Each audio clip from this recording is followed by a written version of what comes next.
Trump and election denial. The collusion hoax, FBI meddling and stop the steal are all the same sickness. You can't prove a negative is a truism, and the stock in trade of Joseph Fried, a certified public accountant publishing his second book claiming Donald Trump won in 2020. Ballot harvesting. It occurred, all now agree. Prove it wasn't a vehicle for tampering with the vote. Rejection rates for mail-in ballots were a tiny fraction of those in previous elections despite a vast increase in first-time mail voters. Prove fraud didn't occur. Mr. Trump didn't invent election denial, as much as Democrats wish to forget Stacey Abrams, Hillary Clinton, and numerous congressional Democrats in the George W. Bush years. It will pain many to hear it, but his pre-Jan. 6 activities were very much the expected Trump circus. After all, he told us what to expect in 2016, until the Capitol Police failed to do the one job they have. Mr. Trump was near the mark on one matter: mail-in ballots are an incitement to people like Mr. Trump because of their inferior security. Doubly so when mail votes are a high multiple of the margin of victory in close races, when it's already easy to argue plausibly that behind-the-scenes fiddling, late rule changes or last-minute FBI actions changed the outcome. Don't kid yourself about something else: both parties now routinely plan to keep fighting every election after Election Day. Is straining the law to prosecute Mr. Trump criminally, an argument even heard from some conservatives, the way to put the election denial genie back in the bottle? I doubt it.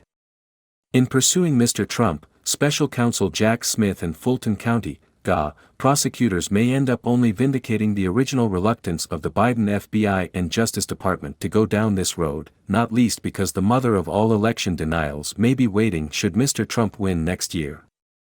The Brookings Institution's Fiona Hill, herself a former Trump aide, spoke for many when she declared 2 years ago a Trump win in 2024, legally, democratically, in line with voter wishes, means democracy's done in America. A small hop brings us to this week's pundit horde, based on a constitutional argument they heard for the first time yesterday, ardently insisting state election officials have the power to remove Mr. Trump from their ballots for insurrection without trial or formal evidence. This is the delusion of all delusions. Nothing remotely good can come from trying at this late date to ban a man who got 74 million votes in 2020, who is the declared favorite of tens of millions in 2024. For one thing, it gives too easy a pass to the many co-authors of our mess, especially the media. Worse than a crime, a very avoidable blunder it turns out was the establishment's gift to Mr. Trump of his greatest argument: why should I believe the collusion promoters when they tell me now 2020 was on the up and up? Murking things up further is everything we've learned about the alleged Trump antidote, Joe Biden.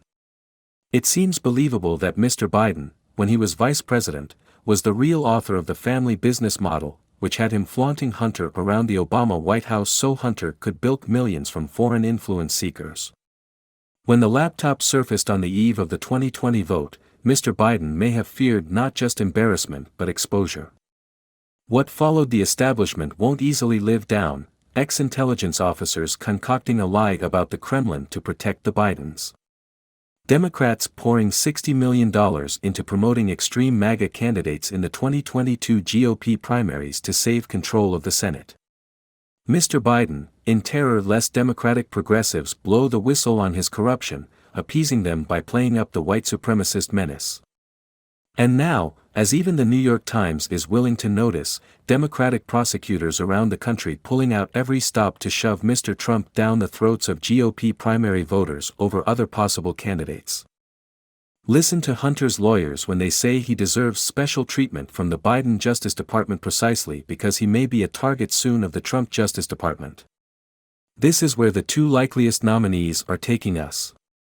When the weaponization of the justice system is on the table, to use the unavoidable phrase, suddenly our elections can't be about anything else.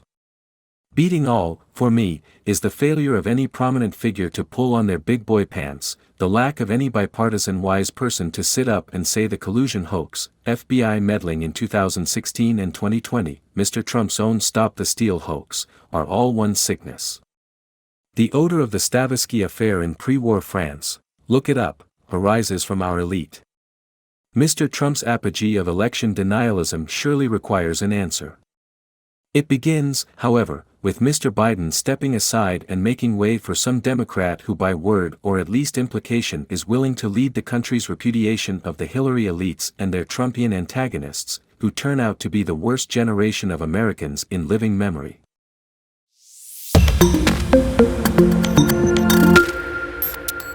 Trump and election denial.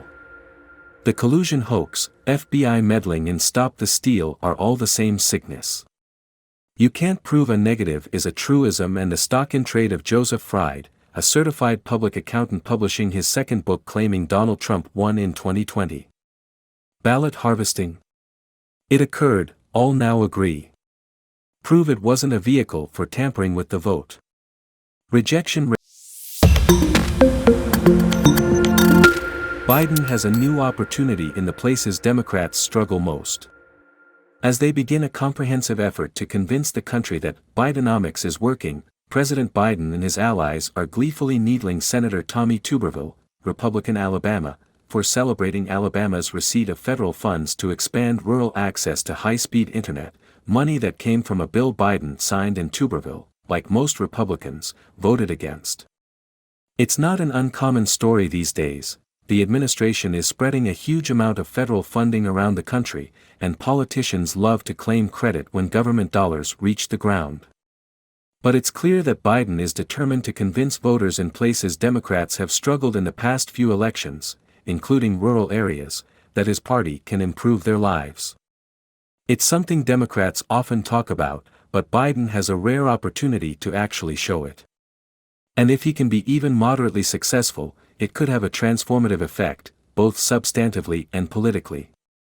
The funds Tuberville is so happy to get come from the $42 billion the administration announced this week to expand broadband access to underserved areas, many of which are rural. At the event, Biden quoted a woman from Iowa who wrote to him expressing her joy at her new internet access. "This is the best thing that has happened to rural America since the Rural Electrification Act brought electricity to farms in the 30s and 40s, he said, she wrote. Meanwhile, Democratic groups are amplifying the message on social media. The context here is that the administration is distributing a truly massive amount of domestic spending from four significant pieces of legislation Biden signed in his first 2 years in office: the American Rescue Plan, the Infrastructure Investment and Jobs Act, the CHIPS and Science Act, and the Inflation Reduction Act. Put together, those four bills represent well over $3 trillion in new spending over a decade. When I've talked with people in rural America about their elected representatives, I've encountered plenty of skepticism about promises of economic development through things like worker retraining. The common response is, yeah, we've heard that before. Politicians don't win many points by telling a 50-year-old former coal miner he can learn to code. Many a Democratic candidate has struggled against that skepticism. But it's one thing to say you support government programs to promote development, if they can actually show people something tangible they